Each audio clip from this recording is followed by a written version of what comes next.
Quando pensamos sobre internet, a imagem do satélite logo aparece na mente.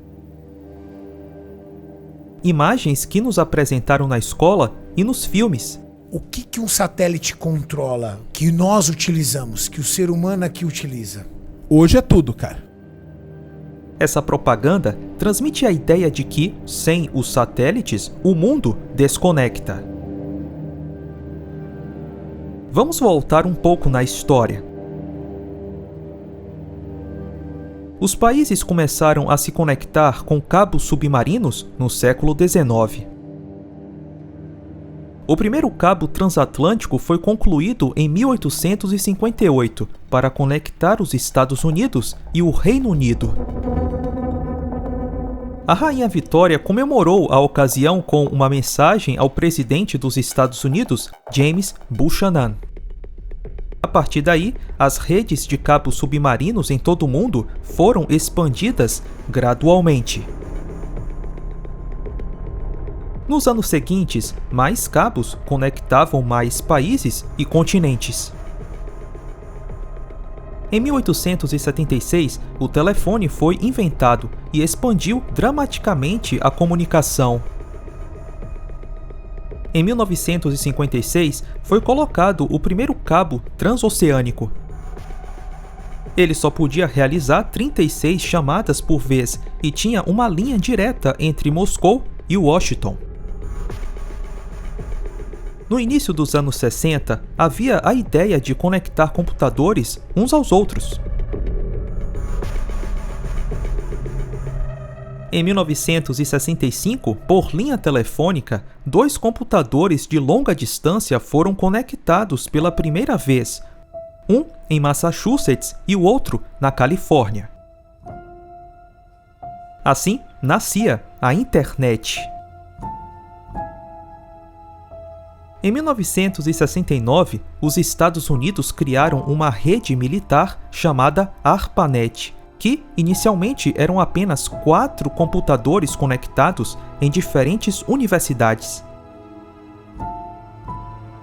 2 anos depois, já eram 40 computadores.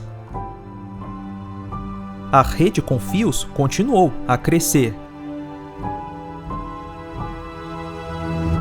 Naquela época, os cabos transoceânicos eram cabos coaxiais.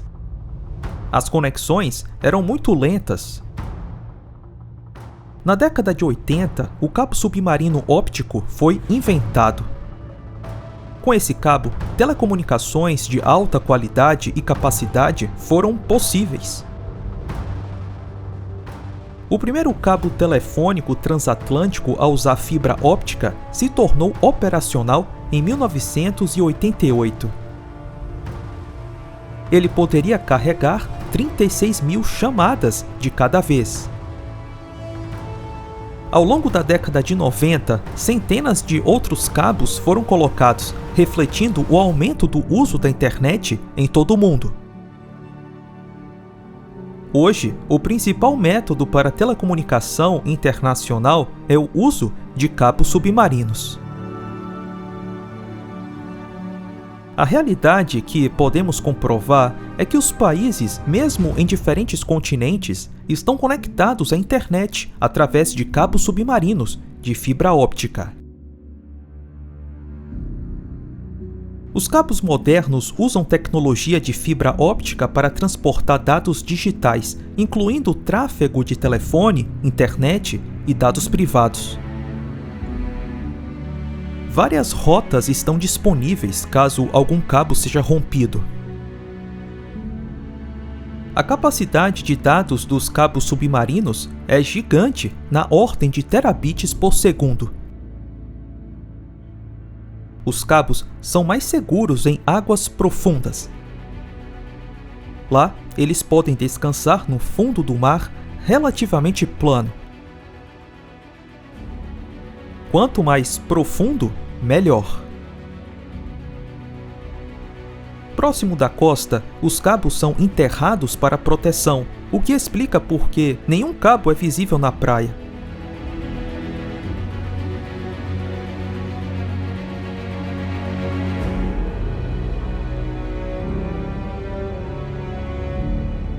mas no mar, eles são colocados diretamente no fundo do oceano.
Esse é um exemplo do perfil do fundo do mar da Rota Transatlântica do Cabo.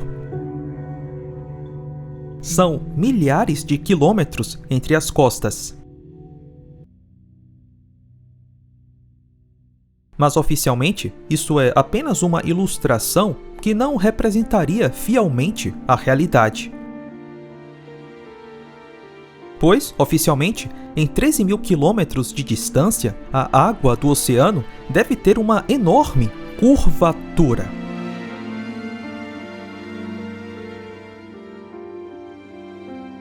Satélites são extremamente caros. O custo do desenvolvimento de um satélite pode facilmente chegar em algumas centenas de milhões de dólares. Por outro lado, os cabos submarinos são muito mais baratos, confiáveis e fáceis de manter.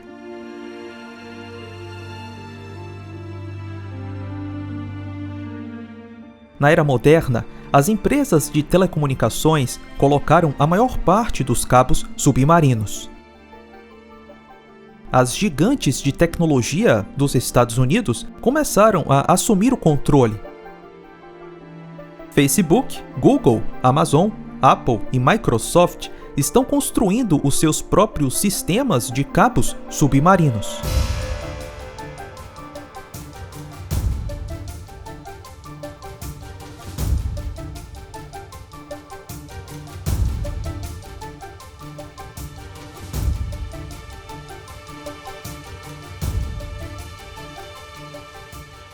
Hoje, existem mais de 1,2 milhão de quilômetros de cabos submarinos conectando continentes.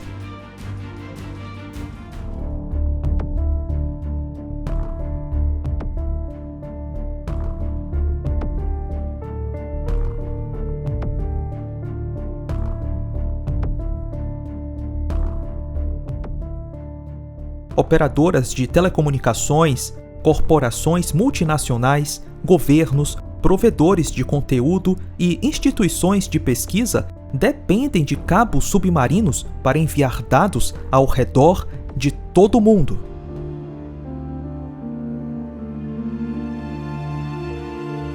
A internet mundial existe sem satélites, mas não existe sem cabos submarinos.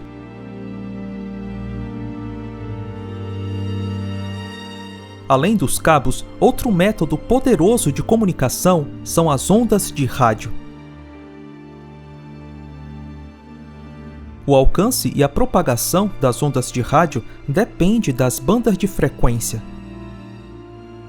No caso das bandas LF e MF, o alcance pode chegar a 1.500 km.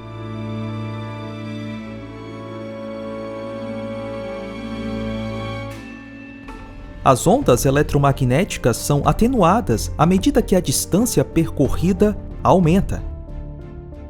Por conta disso, são usadas antenas repetidoras.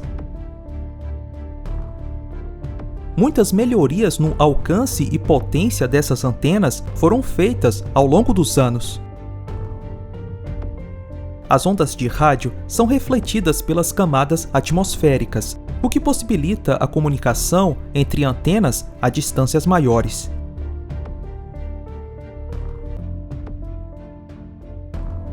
A utilização do termo satélite na maioria dos serviços de comunicação parece ser uma estratégia de marketing. Mas, na realidade, esses serviços operam através de antenas transmissoras e receptoras aqui na Terra. Na verdade, 99% das comunicações internacionais são feitas através de cabos. O 1% restante vem das torres, refletores parabólicos, drones com painéis solares e balões estratosféricos. Esses veículos são usados para o serviço de fotos aéreas que vemos em mapas, radares, observação, clima, internet e telefonia móvel. E certamente eles podem ser percebidos como satélites pelo público. A ideia de que a internet não existe sem satélites geoestacionários é pura ficção. Cara, eles controlam hoje tudo, quase tudo da nossa vida, cara. Mentira!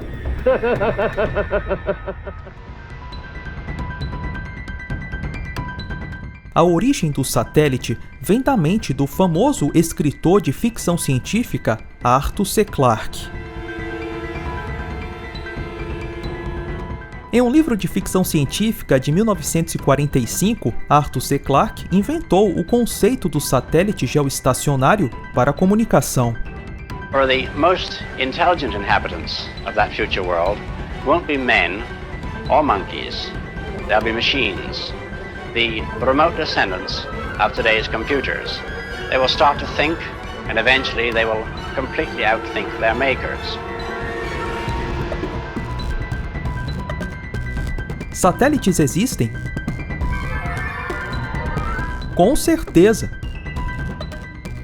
São dispositivos voando por aí que fazem parte de 1% da telecomunicação mundial.